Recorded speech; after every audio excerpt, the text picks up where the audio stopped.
예수님이 친히 말씀을 하신 내용입니다. 내 계명을 지키는 자라야 나를 사랑하는 자니 나를 사랑하는 자는 내 아버지께 사랑을 받을 것이요 나도 그를 사랑하여 그에게 나를 나타내리라. 하나님 사랑 누구나 많이 받기 원합니다. 또 예수님 사랑도 많이 받고 내 삶과 일을 통해서 예수님이 나타나기 원합니다. 다 그런 마음이 있으실 것입니다. 그러려면 어떻게 해야 되는가? 예수님이 하신 계명, 말씀하신 계명을 지키면 그게 이루어진다는 겁니다. 그 계명이 뭡니까? 서로 사랑하라는 거죠. 첫 번째 계명은 하나님 사랑. 예수님이 오셔서 새 계명을 주셨어요. 이웃을 사랑해라. 그 전에도 말씀드렸지만 성경은 한 단어로 표현하면 사랑이에요. 하나님 사랑. 그 사랑을 받아서 하나님 사랑하고 그 하나님과의 관계가 잘 이루어지는 거죠. 그것을 예수님이 오셔서 이루어 주시고 성령님이 오셔서 체험하게 하셨습니다. 그래서 성령이 임하면 그 사랑을 알게 되고 체험하니까 사랑이 흘러나가는 겁니다. 내가 있어서 줄 수 있는 것이 아니라 나는 줄 수가 없어요. 할 수가 없어요. 이걸 알아야 됩니다. 나는 사랑할 수가 없는 사람이에요. 죄인으로 태어났기 때문에 우리는 사랑할 수가 없어요. 하나님이 사랑을 받았을 때 누군가를 사랑하고 이해하고 품을 수가 있는 겁니다. 그러니까 내가 죄인이라는 걸 분명히 아는 증거는 뭐냐? 누군가를 미워하고 이해하지 못하고 용서하지 못하고 품을 수 없을 때 내가 할 수 없는 죄인이구나, 어쩔 수 없는 죄인이구나, 이걸 깨닫게 됩니다. 근데 이걸 못 깨달으면 그 사람 때문이야, 너 때문이야, 이것 때문이야, 저것 때문이야, 다 남 탓하고 핑계하고 변명하고 하죠. 이건 조금 불쌍한 사람이에요. 왜? 성령의 감동이 아직 오지 않았습니다. 하나님의 사랑이 뭔지를 깊이 깨닫지 못한 겁니다. 왜 깨닫지 못해요? 내가 의롭다고 생각하고 내가 착하다고 생각하고 내가 선하다고 생각하기 때문에 하나님의 은혜와 사랑이 들어올 수가 없는 거예요. 자아가 강하다고 그러죠. 자아, 이게 나를 받치는 기둥이거든요. 자존심, 체면, 이게 강한 사람이 있습니다. 이거 없으면 난 무너져. 아니, 무너져야 돼요. 대들보 있죠. 대들보. 그거와 똑같아요. 대들보가 무너지면 어떻게 됩니까? 집이 무너지는 거예요. 건물이 무너지는 거예요. 한 것처럼 예수님은 네 안에 들보를 먼저 보고 뽑으라 그랬습니다. 들보 뽑으라는 게 뭐예요? 대들보 무너뜨리라는 거예요. 집을 부서뜨리라는 거예요. 그래야 새 집이 된다.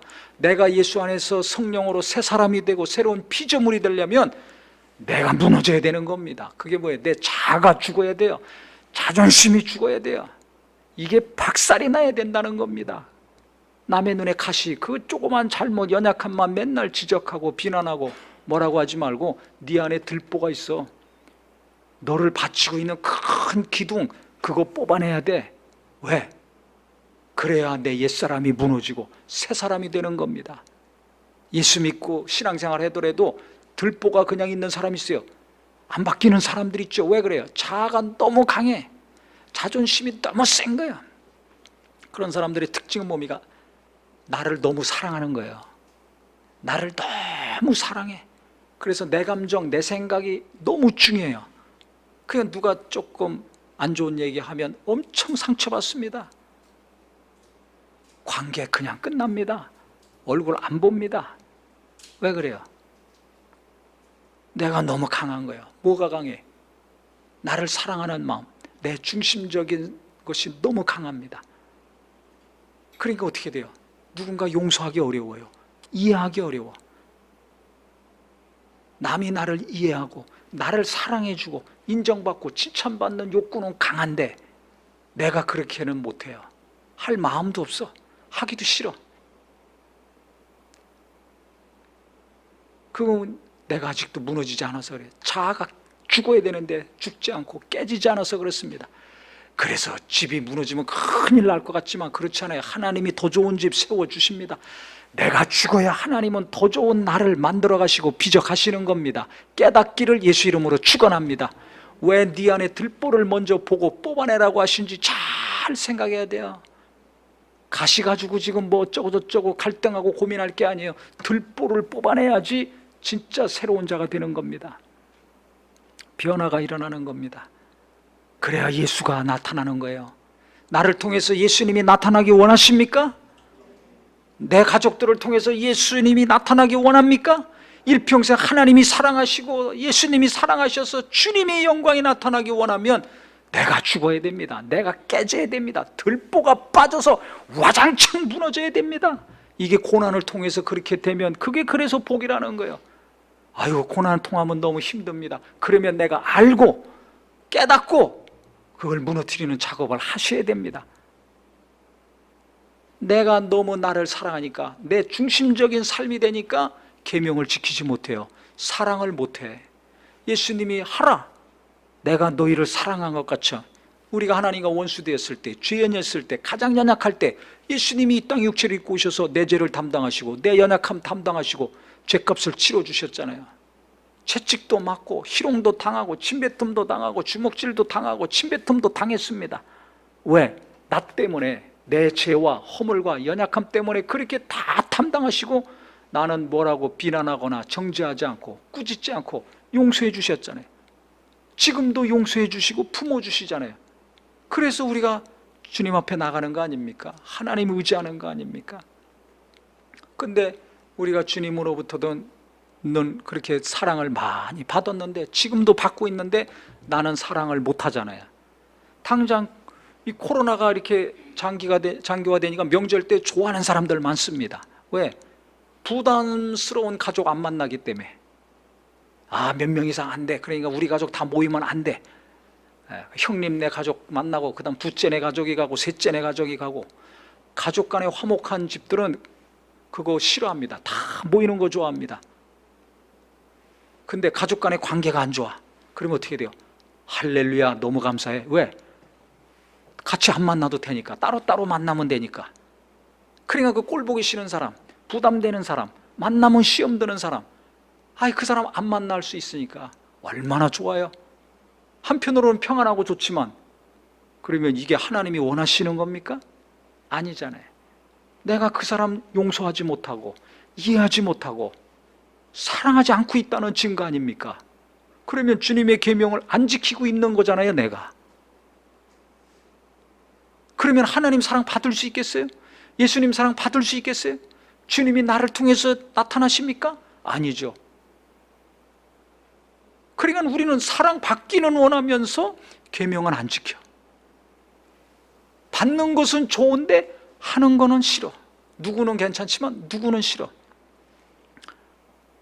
그래서 성경에 보면 계명을 지켜라. 나를 사랑하는 자는 내 말을 지킨다. 나를 사랑하지 않는 자는 내 말 안 지킨다 그랬어요. 그러니까 내가 하나님 사랑하는 사람인가 아닌가, 나를 위해 고난받으신 예수님을 사랑하는 사람인가 아닌가는 내가 누군가를 내가 지금 사랑하고 있나? 미워하고 있나? 용서하고 있나? 용서 안 하고 있나? 아직도 꼴 보기 싫고 부담스러워하고 가까이 하기 싫어하는가? 좋아하는가? 그걸 봐야 됩니다. 그런 사람이 가족 중에, 이웃 중에, 교인 중에 있습니까? 그러면 그것이 나의 기도 제목이 되기를 예수 이름으로 축원합니다. 아예 안 보니까 편안해, 그러고 그냥 멀리하고 살 겁니까? 그러면 나는 계명 안 지키는 자예요. 순종 안 하는 자예요. 주님이 가장 간절히 기도하신 기도에 관심이 없는 자입니다. 가장 간절히 기도하신 게 뭐예요? 하나 되게 해 주시옵소서. 저들이 하나 되게 해 주시옵소서. 저들을 통해서 예수 믿는 자가 하나 되게 해 주시옵소서. 이 땅의 교회가 하나 되게 해 주시옵소서. 3번씩이나 간절히 요한복음 17장에 간구하셨습니다. 근데 나는 그 기도 관심 없어. 내가 더 중요해. 그냥 나를 더 사랑하는 거예요. 주님보다 자기를 더 사랑하는 사람은 절대 누군가를 용서할 생각을 안 합니다. 마음이 없습니다. 근데 주님의 은혜를 알고 그 공로를 알고 주님께 대해서 고마운 마음, 감사한 마음, 사랑하는 마음을 가진 사람은 용서하지 못하고 사랑하지 못하고 하나된 관계가 이루어지지 않는 것을 가슴 아파합니다. 그것이 상처가 됩니다. 통증이 됩니다. 저는 이것을 거룩한 통증, 거룩한 아픔이라고 부르고 싶어요. 괴로운 것도 종류가 있어요. 마음 아픈 것도 종류가 있습니다. 시편에 보면 다윗이요, 이 34편에 보면 다윗이 골리앗 죽인 다음에 유명해졌습니다. 사울이 죽인 자는 천천히요, 다윗이 죽인 자는 만만이라고 그랬습니다. 이 노래가 그 주변 국가에까지 유행을 했습니다. 그래서 다윗이 유명하게 되니까, 인기가 높아가니까 사울 왕이 시기하고 질투해서 다윗을 죽이려고 그랬죠. 그래서 그가 이웃 나라로 도망갔습니다. 그래서 도망갔는데 이웃 나라에서는 아이고, 아니 저는 골리앗을 무너뜨린 자입니다. 저가 우리나라에 온 것은 염탐하러 왔을 것입니다. 그래서 저거 빨리 잡아 죽여야 됩니다. 이렇게 했는데 왕 아비멜렉은 그 말 듣고서 죽이려고 그랬어요. 그랬더니 다윗이 그 얘기를 딱 듣고서 갑자기 침을 질질 흘리고 문지방을 득득 긁습니다. 미친 채 하는 겁니다. 그랬더니 아비멜렉이 보고서 아니 왜 저 미친 놈을 우리 집에 여기 들였느냐, 저거 빨리 내쫓아라. 그래가지고 다윗이 살아났습니다. 죽을 뻔하다가 그래서 살아난 거예요. 그때 그 심령을 34편에 기록을 했어요. 그때 뭐라고 했는가? 18절에 보니까 하나님은 마음이 상한 자를 가까이 하시고 중심으로 통회하는 자를 구원하신다 그랬어요. 아니 자기가 나쁜 짓을 한 것이 아니라, 죄를 지은 것이 아니라 목숨 걸고 나가서 골리앗 무너뜨리고 나라와 민족을 구했는데 칭찬하고 상 주지는 못할 망정 죽이려고 그래. 얼마나 상처받겠습니까? 아니 열심히 뭔가 잘했을 때도 인정하고 칭찬 안 해주면 시험 들잖아요. 나만 맨날 죽어라고 이래. 명절 때 혼자 죽어라고 이래. 근데 뭐 칭찬하고 인정해 주는 거 없어. 섭섭하잖아요. 교회에서도 죽어라고 일하는데 알아주는 사람 없어. 칭찬해 주지 않아. 시험 듭니다. 그런데 이거는 죽이려고 하니 얼마나 마음에 상처와 아픔이 있습니까? 거기다 이웃나라 살려고 도망갔는데 정탐꾼인 줄 알고 자기를 죽이려고 그래서 미친 짓까지 해가지고 살아났으니 얼마나 비참하고 참담하냐 이거예요. 생각해 보세요. 소망이 없잖아요, 젊은 나이에. 그 아픈 마음을 가지고 하나님께 나가는 겁니다. 아니 내가 하나님 의지해서 이 큰일을 이루었는데 내게 왜 이런 일이 일어납니까? 하나님 원망할 수도 있잖아요. 불평할 수도 있잖아요. 삿대질하고 욕할 수도 있잖아요. 근데 그것이 아니라 하나님은 내 상한 마음을 가까이 하시고 이 간절하고 고통스러운 마음, 주님 건져 주시옵소서. 나를 구원해 주시옵소서. 이 어려움에서, 이 비참함에서, 이 절망에서 나를 살려 주시옵소서. 하나님을 더 의지하고 있습니다. 더 간절히 하나님께 가까이 가고 있습니다. 그래서 어려움이 있을 때 마음이 괴롭고 상합니다. 그때 방황하지 말고 더 하나님께 나가는 은혜가 있기를 바랍니다. 근데 다윗이 또 이와 같이 깊이 마음이 상하고 괴로운 일이 또 있었습니다. 그것은 뭐냐면 이렇게 나라와 민족을 구했을 때가 아니라 간음하고 살인했을 때예요. 그렇게 위경에 있더라도 하나님을 의지하고 하나님 뜻대로 살려고 사울도 2번씩 안 죽이고 그가 선을 행하지 않았습니까? 그래서 그가 30의 왕이 됐습니다. 하나님이 복 주셔서 큰 나라, 강력한 나라를 이루었습니다. 태평성대를 이루었습니다. 그랬더니 잘 나갈 때 그러니까 조심해야 돼요. 뭔가 잘 될 때 조심해야 됩니다. 태평성대를 구가하더니 방심해가지고 밧세바 간음하고 그 남편 고의적으로 살인했잖아요. 그 아내를 뺏으려고. 다른 여인들도 많은데 욕심이 잉태하니까 죄를 낳고 결국은 선지자가 와가지고 책망했습니다. 그때 시편 51편에 보면 그 상한 마음을 구구절절히 이야기하고 있습니다. 내가 죄인 중에 잉태해서 죄인으로 태어났습니다. 이게 무슨 고백입니까? 나는 죄를 지을 수밖에 없는 자입니다. 주님 나를 불쌍히 여기시고 용서해 주시옵소서. 내 안에 정한 마음을 창조하시고 정직한 영을 새롭게 해 주시옵소서. 그 이전까지는 어떤 위기와 어려움이 있더라도 내가 죄짓지 않고 원망하지 아니하고 하나님 뜻대로 순종하며 살았습니다. 근데 내 마음이 변질됐습니다. 간음하지 말아야 되는데 간음했습니다. 뺏지 말아야 되는데 뺏었습니다. 죽이지 말아야 되는데 내가 죽였습니다. 이 악한 마음, 더러운 생각이 났을 때 내가 다스리고 절제하고 행하지 않아야 되는데 내가 그거 다스리지 못했습니다. 절제하지 못했습니다. 그러니까 나를 용서해 주소서, 나를 용서해 주소서 하면서 시편 51편 17절에 보면 여호와여 하나님이 구하시는 제사는 상한 심령이라 상하고 통회하는 마음을 주께서 멸시하지 아니하시리라 그랬습니다. 그 이전에는 고난 당해서 억울하게 고난당하고 비참하게 돼서 마음이 상했지만 지금은 자기가 범죄한 것 때문에 마음이 상하는 거야. 죄 지은 것 때문에 하지 말아야 되는데 그 짓을 했기 때문에 너무 마음이 괴로운 거예요. 이 고통과 아픔을 가지고 하나님께 나가는 겁니다. 그래서 용서해 달라는 거죠. 이 마음 멸시하지 마시고 받아주시고 용서해 주시옵소서. 내가 너무 괴롭습니다. 왜 괴롭습니까? 왜 범죄한 이후에 마음이 상합니까? 무엇 때문에 이렇게 가슴 아파할까요? 하나님 사랑했기 때문에 그래요. 얼마나 하나님을 사랑했는지 우리가 알지 않습니까? 성경을 통해서. 그러니까 하나님을 사랑한 만큼 실수하고 범죄하고 욕심을 다스리지 못했을 때, 정욕을 다스리지 못했을 때 그 사람은 아픔이 있어요. 거룩한 아픔이 있어요. 이 아픔, 거룩한 아픔이 있기를 예수 이름으로 축원합니다. 용서하지 못할 때, 사랑하지 못할 때, 계속 미워하고 꼴보기 싫을 때 이 거룩한 아픔이 있기를 예수 이름으로 축원합니다. 근데 이 아픔이 있습니까? 안 봐서 너무 좋아. 코로나가 하나님의 은혜야.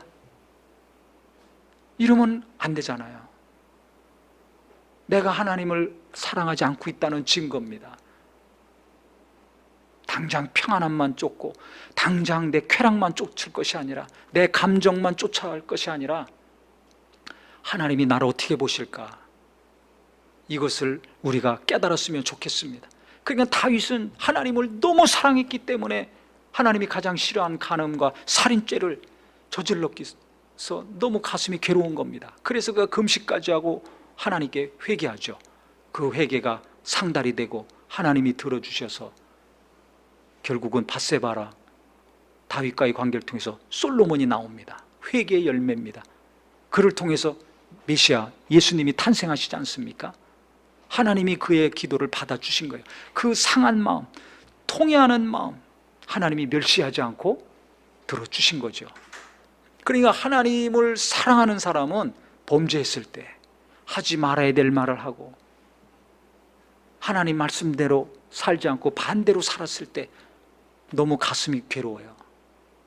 그리고 우리 청소년들도 엄마 말 잘 들고 아빠 말 잘 들어야 되는데 자기도 모르게 막 대들 때가 있습니다. 화날 때도 있습니다. 부부간에도 내가 잘해줘야지, 위로해줘야지 했지만 막 미워하는 말이 나오고 자기도 모르게 어느 순간에 상처 주는 말이 나올 때가 있죠. 그때 어떻습니까? 하고 싶은 말에서 마음이 후련합니까? 아니면 괴롭습니까? 괴로운 게 정상적인 그리스도인입니다. 내가 음란한 짓하고 사기치고 누군가를 속이고 나를 보호하기 위해서 책임을 전가하고 변명하고 하는 일을 했을 때 당장은 모면할지 모르지만 통증이 있어야 됩니다. 만약에 통증이 없다면 마비된 거예요. 진짜 불쌍한 사람 됩니다. 그 대표적인 케이스가 누굽니까? 사울 왕이잖아요. 그가 가장 겸손해서 하나님은 왕까지 높여주셨는데 나중에 전쟁에서 계속 이기게 되니까 교만해져 가지고 하나님 중심적인 자, 하나님 뜻대로 살던 자가 이제 내 중심적인 자가 됐어요. 내가 주인이야. 그래서 아말렉과의 전쟁에서 다 제거하라, 죽이라고 그랬는데 살진 염소, 기름진 양들을 살렸습니다. 그래서 선지자가 가서 책망합니다. 아니 이거 다 죽이라고 하나님 말씀하셨는데 왜 살렸습니까? 그거 내가 한 게 아니라 같이 갔던 우리 백성들이 저거 잡아서 하나님께 드리면 좋을 것 같다고 그래서 살려온 겁니다. 자기가 잘못한 거 인정 안 합니다. 하나님 사랑하는 마음이 없어져 버린 거예요. 하나님 사랑하지 않는 사람은 자기 죄를 인정하지 않아요. 자기 잘못을 인정하지 않아요. 다 남 탓으로 돌립니다. 저 백성들이 우리 군사들이 살리자 그래가지고 내가 살려온 거야 이렇게 얘기합니다. 그 다음에 선지자가 또 이야기합니다. 당신 불순종해서 당신 마음대로 해가지고 하나님 말씀을 우습게 여기고 당신 마음대로 해서 하나님이 당신을 버렸다. Fire! 아웃이라는 거예요. 당신 자식들도 이제 다 복을 못 받는다. 그러면 그때 정신 차리고 좀 깨닫고 무릎 꿇고 회개해야 되지 않습니까? 근데 그걸 못합니다. 도리어 선지자 막 옷 붙잡고서 늘어집니다. 옷이 찢어질 정도로. 나하고 같이 가서 성전에 가서 제사합시다. 아니다, 당신은 끝났어. 다른 사람이 왕이 되고 그 후손들이 계속 나라를 다스려 갈 거다. 그랬더니 어떻게 합니까? 나중에 하는 말이 사무엘상 15장 30절에 보면 정확하게 나와 있습니다. 나를 이스라엘의 장로들과 백성들 앞에 높여주셔서 자기를 높여달라는 거예요. 아니, 지금 이 지경까지 됐는데 거기서 나를 높여달라는 말이 나옵니까? 회개할 능력이 없어요. 자기가 무슨 잘못을 했는지 입으로만 잘못했다고 그러고 계속 선지자를 붙들고 물고 늘어지면서 원하는 것은 나를 높여달라는 거예요. 백성들 앞에 내 자존심 세워주소서, 내 체면 세워주소서, 이 이야기입니다. 얼마나 딱합니까?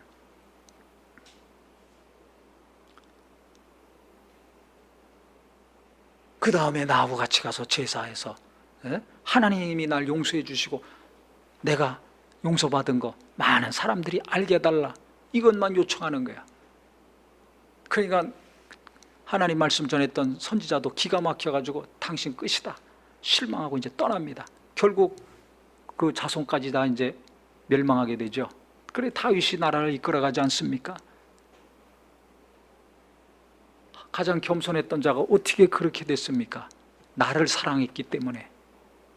나를 너무나 사랑하는 사람은 사울이 지금 한 것처럼 다 남 핑계만 대요. 그리고 나를 보호하기에 바빠요. 내가 잘못했던 것 뻔히 알면서도 그거 인정 안 합니다. 방어하기만 바쁩니다. 이거 위험합니다. 하나님 앞에 진실해야 돼요. 정한 마음을 창조하시고 정직한 영을 새롭게 하소서, 이것이 기도 제목이 되기를 바랍니다. 그 다음에 내가 잘못한 거 있으면 사람 앞에서나 하나님 앞에서나 인정하고 사과하고 용서를 구하면 됩니다. 시인하면 됩니다. 그러면 하나님도 용서해 주시고 사람들도 용서해 줍니다. 정치인들 요새 치고받고 하는 거 보세요. 인정하고 잘못했습니다 딱 하면 끝납니다. 그 다음에 누가 뭐라고 안 합니다. 그런데 계속 변명하고 우기고 방어하고 도리어 남 잘못한 거 가지고 또 트집 잡아서 공격하고 하니까 국민들이 질리는 거 아닙니까? 그걸 누가 좋게 봅니까? 다 머리를 설레설레합니다. 여당이건 야당이건 그거 열심히 하잖아요. 자기들끼리 또 그거 열심히 하잖아요. 복을 못 받아요. 그거 아셔야 됩니다. 아이고 시원해, 박수 칠 일이 아닙니다. 내 편 네 편 가르지 마세요. 하나님이 보고 있습니다. 그거 다 들춰내서 욕하고 그냥 끄집어내가지고 한 사람들 나중에 똑같이 당하는 거 역사가 증명하고 있잖아요.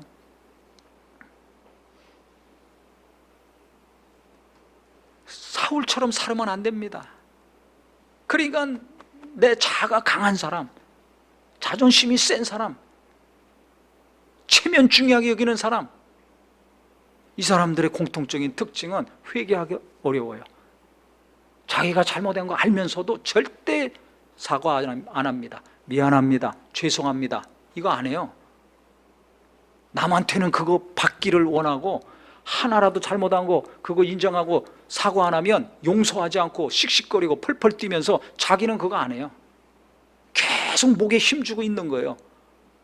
이게 불쌍한 사람입니다. 이거 하나님 사랑 안 하고 있는 거예요. 하나님의 사랑이 뭔지도 모르는 거예요. 예수님이 어떤 일을 내게 이루셨는지 깊이 체험을 못한 겁니다. 심하면 과연 구원을 받을 수 있을까? 왜? 회개를 계속 못하니까.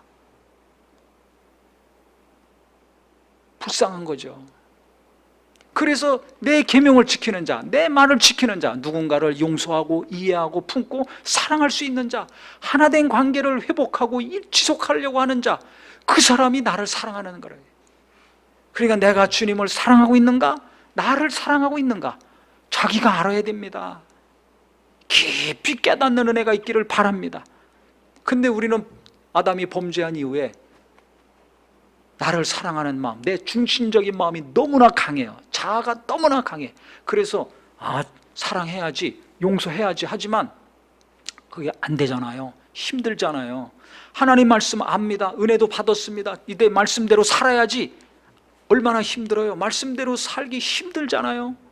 안 되잖아요. 그래서 예수님이 그 다음에 바로 무엇을 말씀하셨는가? 성령을 말씀하신 겁니다. 말씀대로 살아라, 계명을 지키라 하신 다음에 보혜사 성령에 대해서 말씀하셨어요. 26절에도 성령이, 보혜사 성령, 곧 아버지께서 내 이름으로 보내실 성령, 그가 너희에게 모든 것을 가르치고 내가 너희에게 말한 모든 것을 생각나게 하리라 그랬습니다. 우리는 사랑할 수 없어, 포용할 수 없어요, 용서할 수 없어. 그걸 아시기 때문에 성령이 오셔서 자꾸 이 중요한 말씀, 중요한 계명을 자꾸 생각나고 가르치실 수밖에 없는 겁니다. 그러니까 너는 못해, 너는 사랑할 수 없고 용서할 수 없어. 그러니까 성령님이 와서 도와줄 거야. 그분이 계속 어떻게 될지 생각나게 하시고 가르쳐 주실 것이다. 그러니까 성령 인도하심에 순종하고 살아라. 반드시 말씀을 지켜야 될 것을 말씀하신 다음엔 성령에 대해서 말씀하셨습니다. 15절에도 마찬가지예요. 그 앞에 15절에 어떻게 말씀하셨는가? 너희가 나를 사랑하면 나의 계명을 지키리라. 똑같은 말씀이잖아요. 나 사랑하면 내 계명 지킬 것이다. 그 다음에 16절에는 내가 아버지께 구하겠으니 그가 또 다른 보혜사를 너희에게 주사 영원토록 너희와 함께 있게 하리니 그는 진리의 영이라 그랬습니다. 계명을 지켜라 한 다음에 또 성령을 말씀하셨어요. 그러니까 15절부터 16절까지와 지금 21절부터 끝절까지는 똑같은 내용을 반복적으로 설명하고 있습니다. 왜 그렇습니까? 너무 중요하기 때문에. 뭐가 중요해요? 내 사랑을 받고 나를 사랑해라. 내 사랑을 많이 받으면 이웃도 사랑할 수 있다. 꼴보기 싫은 사람, 미운 사람도 용서하고 이해하고 품을 수 있다. 그러려면 이건 네 힘으로는 안 돼, 네 노력으로 안 돼. 그걸 주님이 아시는 거예요. 그래서 성령 받아. 성령 받으면 내게 오셔서 영원히 너와 함께 하시고 계속 생각나게 하시고 가르치시고 감동하시고 깨닫게 하셔서 서로 사랑하게 해주실 거야. 이 말씀입니다. 그래서 계명을 지켜라, 사랑하라 하신 말씀 이후에는 반드시 성령을 언급하셨습니다. 성령 안 받으신 분은 꼭 성령 받으시고, 성령 받았다면 성령이 감동하시고 생각나게 하시고 깨닫게 하실 때 순종하는 심령이 되기를 예수 이름으로 축원합니다. 그래서 누군가를 용서하고 품는 거는 이게 은혜입니다. 하나님이 우리에게 은혜로 주신 것들은 성령으로만이 알 수 있다고 그랬잖아요. 고린도전서 2장에 한 것처럼 성령이 역사하시는 것이 이게 은혜 아닙니까? 꼴 보기 싫은 거 당연한 거예요. 미운 거 당연한 거예요. 근데 성령이 역사하시면 미운 마음이 보고 싶은 마음, 꼴 보기 싫은 마음이 평안한 마음으로 바뀌게 되는 겁니다. 이거는 하나님이 해주셔야 돼요. 성령님이 해주셔야 돼요. 우리는 못합니다. 그러니까 오늘부터 성령님을 더 의지하는 저와 우리 모두가 되기를 바랍니다. 이 명절 기간에 정말 주님이 내게 감동하시고 가르쳐 주시고 생각나게 하시는 말씀이 무엇인지를 알았다면 순종하려고 해야지, 순종하지 않고 있는 것을 평안하게 생각하는 마음은 한 분도 없기를 예수 이름으로 축원합니다.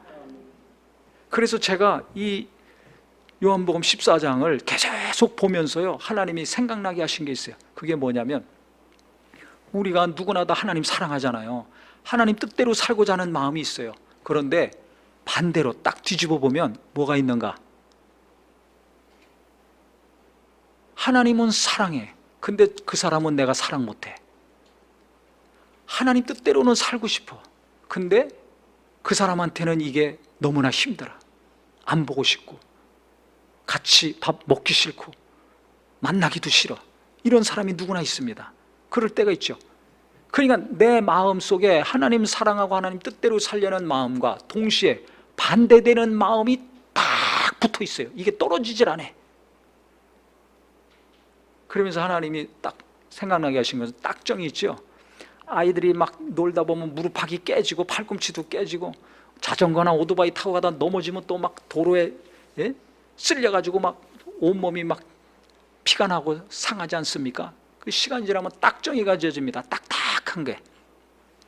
그러면 그게 시간이 가야지 잘 먹고 쉬고 몸도 영양 공급을 계속 받으면 어떻게 됩니까? 딱정이가 줄어들고 나중에는 떨어져 나가죠. 그래서 그 딱딱했던 부분도 부드러운 살로 다시 회복이 됩니다. 아, 이걸 딱 생각나게 하시는 거예요. 부드러운 살은 뭐예요? 하나님 사랑하는 마음이에요. 근데 딱정이 같이 딱딱한 마음이 있습니다. 내가 잘못했던, 그 사람이 잘못했던, 어떻게 했던지 간에 미워하는 마음, 풀지 못하는 마음, 굳은 마음이 내게 있잖아요. 꼴 보기 싫은 마음이 있잖아요. 만나기 싫은 사람 있잖아요. 이게 딱 붙어 있어요. 그럼 이거 어떻게 해야 돼요? 오늘 말씀처럼 성령님이 도와주셔야 됩니다. 이건 내 노력으로 안 돼요. 선물 사준다고? 밥 먹는다고? 다른 방법으로 안 돼요. 성령님이 감동하시고 계속 가르치시고 감동하시고 위로해 주시고 인도하시는 힘이 계속 있으면 시간이 가면 갈수록 딱정이가 줄어들어서 딱 떨어져 나가는 것처럼 이 딱딱한 굳은 마음이 녹아져서 어느 순간에 떨어져 나가고 살같이 부드러운 마음이 되는 겁니다. 이 날이 오기를 예수 이름으로 축원합니다. 근데 이게 누구한테 이루어지는가? 하나님 사랑하는 사람. 나를 사랑하는 사람은 사울처럼 자존심만 세우고 자아가 깨지지 않아가지고 이게 안 되지만, 하나님 사랑하는 사람은 내 안에 들보를 보잖아요. 자기 자신이 미워하는 이 마음 자체가, 현실 자체가 너무 괴롭잖아요. 내가 죄 짓고 있는 거, 말씀에 순종하지 않고 있는 것 자체가 고통이지 않습니까? 그러니까 이 마음을 가지고 하나님께 기도할 수밖에 없어요. 하지 말아야 할 말을 내가 또 했어. 마음이 너무 괴로워. 그러니까 주여, 이 성품을 바꿔 주시옵소서. 하지 말아야 될 음란한 짓을 했어요. 주님, 용서해 주시옵소서. 공부해야 되는 줄 알면서 계속 게임만 하고 있어. 주님, 이 마음을 고쳐 주시옵소서. 통증이 있어야 됩니다. 비난하고 구박하지 말아야 되는데, 무시하지 말아야 되는데, 그런 말이 나와서 또 가족이 상처받고 이웃이 상처받았어. 주여, 주님 나를 용서해 주소서. 이 교만하고 어찌할 수 없는 이 생각과 마음, 주님 나도 어떻게 할 수 없습니다. 잘해주려고 했는데 도리어 더 못해줬습니다. 주님 너무나 괴롭습니다. 나를 치료하시고 이 성품을 바꿔주시고 마음과 생각을 다스려 주시고 입술을 다스려 주시옵소서. 혀를 주장해 주시옵소서. 상한 마음을 가지고 계속 기도하고 나가면 그가 하나님 사랑하는 사람이에요. 그러면 성령님이 갑절로, 지금보다 몇 갑절로 그를 위로해 주시고 치료해 주시고 마음과 생각을 다스려 주시고 고쳐 주실 것입니다. 자기 들보를 알고 뽑아내려고 하기 때문에 하나님의 새로운 집을, 새로운 마음과 생각과 인격으로 계속 빚어 주실 것입니다. 할렐루야. 이게 은혜 아닙니까? 그래서 우리가 내가 잘못하는 거, 내가 안 되고 있는 거, 불순종하고 있는 거, 이것 때문에 계속 통증을 가지고 거룩한 아픔을 가지고 하나님께 나간다면 주님이 나를 도와주시는 거예요. 딱딱했던 그 마음들 위로해 주시고 감동해 주시고 깨닫게 해 주시고 어떻게 했든지 시간이 가면 갈수록 녹여주셔서 떨어지게 해 주실 것입니다. 그게 하나 떨어지면 또 어느 순간에 또 어떤 일로 말미암아 또 딱정이가 있다는 걸 발견하게 됩니다. 그러면 또 그거 가지고 또 기도하고 또 하나님께 나가서 어느 순간에 그 딱정이가 떠지죠. 그래서 계속해서 성령의 도우심으로 내 안에 있는 이 굳은 딱정이들이 하나둘씩 다 떨어져 나가는 저와 우리 모두가 되기를 예수 이름으로 축원합니다. 그래야 하늘나라 갈 때 빛나는 세마포 입고 번쩍번쩍 빛나는 자가 되는 겁니다. 네? 내 자아가 살아있어서 계속 남탓만 하고 변명만 하고 아니면은 알면서도 순종하지 않고 계속 버티고 살면 어떻게 돼요? 떡지덕지 시꺼먼 게 붙어 있어요. 딱정이 붙이고 그냥 나가는 거예요. 아니면은 아직 천국 들어가지 못할 수도 있습니다. 얼마나 딱합니까? 정신 차려야 된다고 저는 생각을 합니다. 그래서 오늘 말씀 잘 생각하시고 묵상하셔서 내가 이것저것 때문에 괴로워할 만할 것이 아니라 불순종하고 있는 것 때문에도 내가 거룩한 통증이 있어야 되겠구나. 그래서 하나하나씩 주님의 은혜 가운데 성령님이 도와주셔서 내 마음이 바뀌고 생각도 바뀌어서 주님이 가장 원하시는 거, 가장 기뻐하시는 거, 가장 간절히 기도하신 가족들과 이웃들과 성도들과 하나 되고 사랑하고 화목하고 평안을 이루는 일에 힘쓰는 우리 모두가 되기를 예수 이름으로 축원합니다. 그래서 코로나 기간 동안에 더 깊이 이 은혜 가운데 들어가셔서 들보를 뽑아내고 새로운 자 되심으로 코로나 끝난 다음에 온 가족이 모일 때는 환영하며 만나고 기쁨으로 만나고 부담 없이 정말 우리 하나님의 은혜 가운데 행복한 만남이 이루어지는 모든 성도가 되기를 예수 이름으로 축원합니다. 아멘.